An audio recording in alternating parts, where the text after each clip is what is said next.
જમવામાં રોજ શું બનાવવું આ પ્રશ્ન જો તમને પણ થતો હોય તો તેલ વગર આજની વેરાયટી બનાવજો. શાકભાજીની જરૂર નહીં પડે, 5 મિનિટમાં તૈયાર થશે અને જે ખાશે તેને ખૂબ પસંદ આવશે. ઇડલી ઢોસાને ટક્કર મારે તેવી વેરાયટી તૈયાર થશે. તો ચલો રેસીપી શરૂ કરીએ. તો જેમના માટે સૌથી પહેલાં 1 ગ્લાસ પાણી એક વાસણમાં લેશું. તેમાં 1 નંગ ટમેટું અને 2 નંગ ફોતરા કાઢેલી ડુંગળી જેના 2 ભાગ કરીને ઉમેરીશું. અને સાથે આપણે થોડું લસણ પણ ઉમેરીશું. લગભગ 6 થી 7 કળી જેની ફોતરા કાઢીને પણ લીધી છે તે. હવે આપણે સાથે ઉમેરીશું 2 થી 3 મોટી ચમચી અથવા એકાદ મુઠ્ઠી જેટલા કાચા મગફળીના દાણા.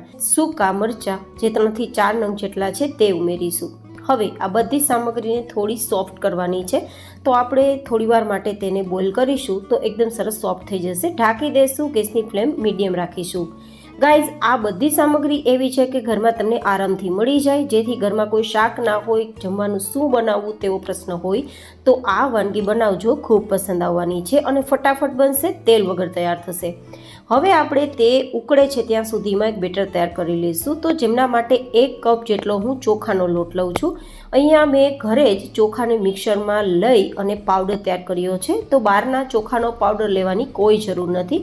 જોકે જો તમારા ઘરમાં ચોખાનો લોટ ના હોય અથવા ચોખાનો લોટ તમારે ઉપયોગમાં ના લેવો હોય તો અહીંયા મેં જે 1 કપ જેટલો રવો ઉમેર્યો ને ત્યાં તમારે 2 કપ જેટલો રવો ઉમેરવાનો રહેશે. મેં તમને અહીંયા ઓપ્શન આપ્યા છે.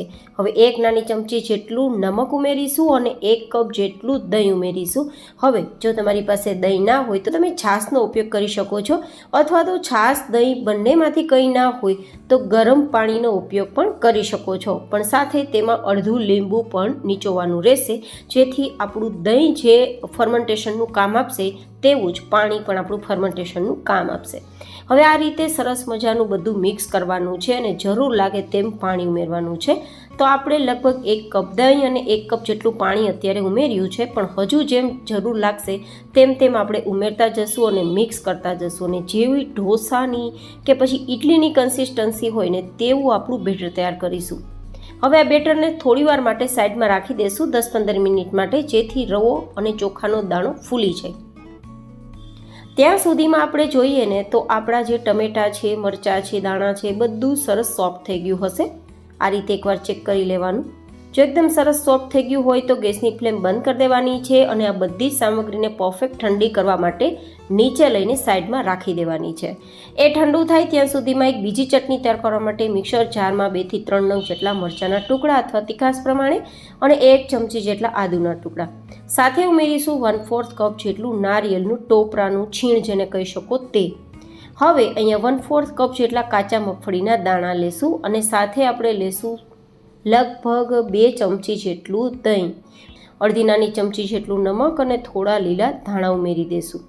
અને પછી આપણે ગ્રાઇન્ડ કરી એક ચટણી તૈયાર કરી લઈશું. ગાઈઝ, આજની વેરાયટી જે તૈયાર કરશું ને તેમની સાથે આ ચટણીનો સ્વાદ ખૂબ સરસ લાગશે. તો હવે તેને એક્સ્ટ્રા વાસણમાં લઈ લેશું. આ ચટણી 2 દિવસ સુધી તમે ફ્રીજમાં રાખીને સ્ટોર કરીને ખાઈ શકો છો એની ટાઈમ. માત્ર આજની વેરાયટી સાથે નહીં, પણ કોઈ પણ ફાસ્ટફૂડની વેરાયટી હોય, ઇન્સ્ટન્ટ નાસ્તા હોય, તેમની સાથે પણ આ ચટણી ખૂબ મજા આવે છે. હવે આપણે આ બધી જ વસ્તુઓ છે ને તે સરસ મજાની ઠંડી થઈ ગઈ છે અને આ રીતે ટમેટામાંથી છાલ પણ નીકળી જાય છે. જો કે તમારે ન કાઢવી હોય તો રાખી શકો છો, પણ કાઢવી હોય તો કાઢી શકો છો. હવે બધી સામગ્રી છે તેને આપણે મિક્સરમાં લઈ લઈશું. પાણી ઉમેરવાનું નથી, પાણી નિતારીને પછી જ આ રીતે આપણે બધી સામગ્રી ઉમેરીશું. જો પાણી ઉમેરશો તો વધારે પાતળી આપણી ચટણી તૈયાર થશે. અડધી નાની ચમચી જેટલું નમક ઉમેરીશું અને કલર આપવા માટે માત્ર ને માત્ર અડધીથી 1 નાની ચમચી જેટલું લાલ મરચું ઉમેરીશું, કારણ કે તીખાસ જે સૂકા લાલ મરચાં ઉમેરીએ ને તેનાથી મળશે. તો આ રીતે હવે આપણે તેને પીસી અને તૈયાર કરી લેશું. તો એકદમ સરસ મજાની ટેસ્ટી ચટણી આપણી તૈયાર થઈ ગઈ છે. જનરલી ઢોસા, ઇડલી સાથે આ ચટણી ખૂબ મજા આવે છે. તો આજની વેરાયટી છે ને એ ઢોસા ઇડલીનું ટ્વિસ્ટ છે, તો એમની સાથે પણ આ ચટણી ખૂબ મજા આવશે. તો બંને ચટણી અત્યારે સાઈડમાં રાખી દઈશું.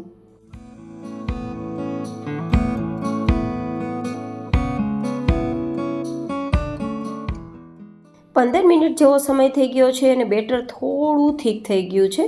જોકે આટલું પરફેક્ટ જ છે, વધારે આપણે પાતળું કરવાની કોઈ જરૂર નથી. બસ હવે આપણે આની અંદર લગભગ અડધી નાની ચમચી જેટલા ખાવાના સોડા ઉમેરીશું. જો કે તમે ઈનો ઉપયોગમાં લઈ શકો છો. સાથે 1 ચમચી જેટલું આપણે વિનેગાર ઉમેરીશું. તમે લીંબુનો રસ ઉમેરી શકો છો 1 ચમચી જેટલો, અને આ રીતે આપણે મિક્સ કરી દઈશું, જેથી આપણી વેરાયટી અંદરથી સ્પંજી અને એકદમ જાળીદાર તો તૈયાર થશે, પણ એટલી ખાવામાં સુપર સોફ્ટ બનશે ને કે દાંત વગરની વ્યક્તિ પણ ખાઈ શકે. એ ઠંડી થઈ ગયા બાદ પણ ખૂબ ભાવશે. આ વેરાયટીને તમે સવારના બ્રેકફાસ્ટમાં, સ્નેક્સમાં, ડિનરમાં એની ટાઈમ લઈ શકો છો. ખૂબ પસંદ આવશે. જમવામાં શું બનાવવું તેવો પ્રશ્ન થાય ને ત્યારે આ બનાવજો, દરેક વ્યક્તિઓને પસંદ આવશે. અને તમને મારી આ રેસીપી કેવી લાગી કોમેન્ટમાં જરૂર બતાવજો. નેક્સ્ટ તમે ડિમ્પલ્સ ડિશિસ ચેનલ પર કઈ રેસીપી જોવા માગો છો તે પણ મને કોમેન્ટ બોક્સમાં લખીને જરૂર બતાવજો. તમે મને ક્યાંથી જોઈ રહ્યા છો, તમારું નામ શું છે તે પણ મને કોમેન્ટમાં જરૂર બતાવજો, જેથી હું તમને સ્પેશિયલ થેન્ક્સ કહી શકું.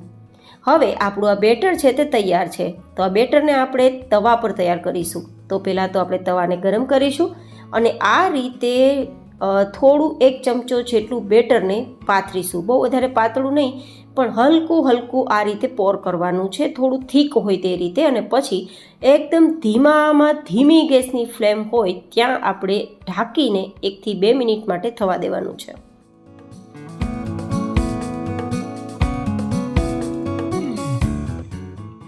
એક મિનિટ જેવો સમય થઈ ગયો છે. તમે ટેક્સચર જો ઉપરથી એકદમ સપાટી ડ્રાય થઈ ગઈ છે, જાળીદાર છે. આ રીતે એકવાર આપણે ચેક પણ કરી લેવાની કે વચ્ચેથી કાચું નથી ને. તો ટૂથપીક ક્લીન આવે છે, ઇટ મીન્સ આપણી વેરાયટી તૈયાર થઈ ગઈ છે.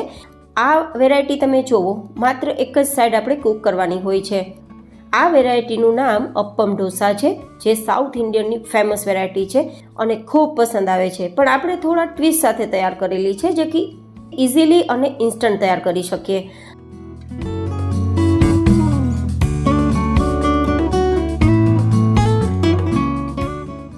નીચેથી એકદમ ગોલ્ડન કલર છે અને થોડું ક્રિસ્પી ટેક્સચર છે, જ્યારે ઉપરથી એકદમ વ્હાઇટ કલર છે, જાળીદાર છે અને એકદમ સુપર સોફ્ટ ટેક્સચર છે.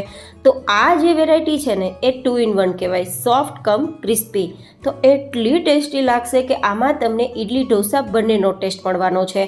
એન્ડ અંદરથી જુઓ એટલી જાળીદાર છે, ખૂબ જ સુપર સોફ્ટ છે. તો આ વેરાયટી તમને કેવી લાગી એ કોમેન્ટમાં મને જરૂર બતાવજો. ફરી મળીશું એક નવી જેન હેલ્ધી રેસીપી સાથે. ત્યાં સુધી stay healthy and stay happy.